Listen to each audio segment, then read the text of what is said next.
안녕하세요. 이웃TV 최찬, 정승은 원장입니다. 반갑습니다.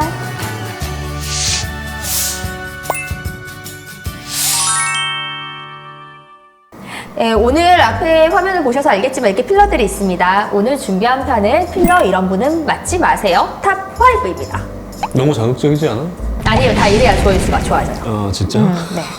네, 그럼 오늘 첫 번째로 말씀드리는 거는 저희 병원은 사실 탄력 시술을 조금 많이 하는 편이에요. 그래서 탄력과 관련된 얘기를 하고자 하는데요. 첫 번째, 피부에 전체적으로 탄력이 떨어지시는 분들은 볼이나 앞광대 필러 맞을 때 조심을 해주시는 게 좋아요. 간혹가다 필러를 하고 나서 필러가 흘러내렸어요 라고 하시는 분들이 있어요. 필러는 절대 흐르지 않습니다. 단지 피부가 얇고 탄력이 없기 때문에 피부가 처져서 필러가 흘러 보이는 것 뿐이에요. 피부가 얇고 탄력이 없으신 분들 같은 경우에는 피부를 건강하게 하게 보이기 위해서 전체적으로 탄력과 리프팅을 병행하면서 필러를 넣으시면 훨씬 더 좋은 결과를 얻으실 수 있을 겁니다. 두 번째입니다. 코 수술, 귀족 수술을 하셨던 분들은 코 필러, 팔자 필러 굉장히 자제하셔야 됩니다. 수술이란 건 필연적으로 피부 조직에 손상이 생길 수밖에 없습니다. 당연히 혈관도 다칠 수가 있는데요. 이 혈관이 다친 상태에서 혈액의 흐름이 평소랑 다르죠. 수술 전이랑은. 그 상태에서 필러를 넣음으로써 혈관이 막히거나 눌리는 현상이 생기면 괴사라는 굉장히 무서운 합병증이 생길 수도 있습니다. 제가 미리 귀족 수술을 한 적이 있어요. 저는 코 수술을 한 적이 있어요. 가능할까요? 이렇게 꼭 먼저 물어보시는 게 중요할 것 같고요. 어지간하면 안 하는 게 좋습니다. 네.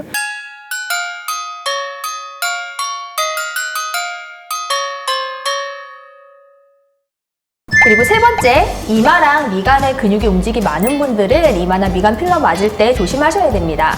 필러 같은 경우에 약간 물컹물컹한 성질이 있어요. 그리고 필러가 이렇게 이마나 미간에 들어가게 되면 안정화되는데 대략 1, 2주 정도 시간이 걸립니다. 저 같은 경우에 지금 보톡스를 맞아서 안 움직이는데요. 이렇게 한번 움직여봐 주세요. 근데 그 기간 동안에 이렇게 계속 하게 되면 필러가 제대로 고정되지 못한 채 모양이 이렇게 울퉁불퉁하게 이렇게 흐트러질 수가 있어요. 그래서 이마나 미간 이렇게 움직임이 많은 분들 같은 경우에 저처럼 이렇게 보톡스를 맞으신 다음에 시술을 받으시면 됩니다. 그런데 간혹 보톡스 때문에 움직임이 없어졌는데 이 경우 때문에 눈이 작아졌다, 눈 두덩이가 좀 불룩해졌다, 혹시 필러가 흘러내린 게 아닌가? 라고 이렇게 물어보시는 경우가 있습니다. 아까도 말씀드렸지만 필러는 흘러내리지 않습니다. 그 전에 많이 쓰시던 눈썹 이렇게 올라가 있었던 거예요. 근데 보톡스를 맞고 내려온 겁니다. 어때요? 좀 불룩해 보이시나요? 네, 보톡스의 영향이고요. 보톡스 때문에 눈이 이렇게 조금 불편하신 경우가 있으신 경우에는 눈 수술을 먼저 해놓고 난 다음에 필러, 보톡스 시술을 하시는 것이 좋겠습니다. 이웃TV 네, 그리고 네 번째, 눈밑골 필러입니다. 많은 영상들을 찾아보시면 눈밑골에 필러를 해라, 필러를 하지 말아라, 수술은 안 된다, 수술만 해라, 이런 다양한 영상들이 존재하는 걸로 알고 있습니다. 하지만 눈 밑에 다크서클이나 꺼짐 같은 경우에는 필러가 필요할 수도 있고 심할 경우에는 수술적 치료가 필요할 수도 있어요. 그래서 여러분들께 권해드리고 싶은 것은 필러와 성형수술을 모두 하는 병원에 가십시오. 두 가지를 다 하는 원장님 같은 경우에는 두 개 중에 옵션을 주실 거예요. 너는 지금 필러로는 이 정도밖에 개선이 안 되니 수술이 더 좋을 것 같아. 하지만 필러로 이만큼밖에 안 되지만 받아볼래? 라고 하실 수가 있습니다. 그럼 여러분이 정말 정확하게 정보를 얻고 필러를 할지 아니면 나중에 날을 잡아서 다시 수술을 할지 결정하실 수가 있겠죠. 다섯 번째, 옆볼 필러입니다.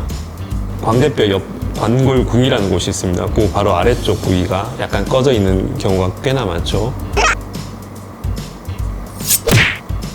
제가 5번 케이스예요.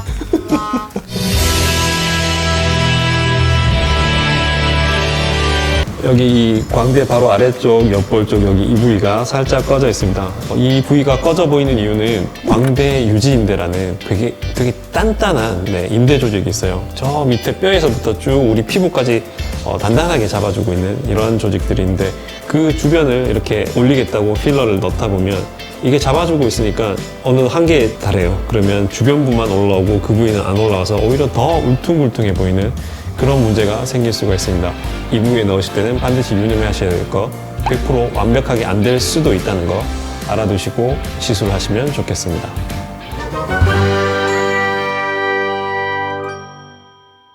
네, 오늘은 필러 이런 분들은 맞지 마세요 라는 내용을 촬영했습니다. 사실 맞지 말라는 건 아니고요. 조심해서 맞으시라는 뜻입니다. 자, 그리고 다음 시간에는 이 앞에 필러 보이시죠? 현재 저희 병원에서 사용하고 있는 필러들입니다. 작고 미세한 이런 필러부터 굵고 단단한 이런 필러들까지 다양한 종류들의 필러들이 있는데요. 도대체 어떤 부위에 어떤 필러를 쓰는지에 대해서 자세한 설명을 드리고자 합니다. 네, 그럼 저희는 다음 시간에 필러에 대한 더 자세한 얘기로 찾아뵙겠습니다. 안녕. 안녕.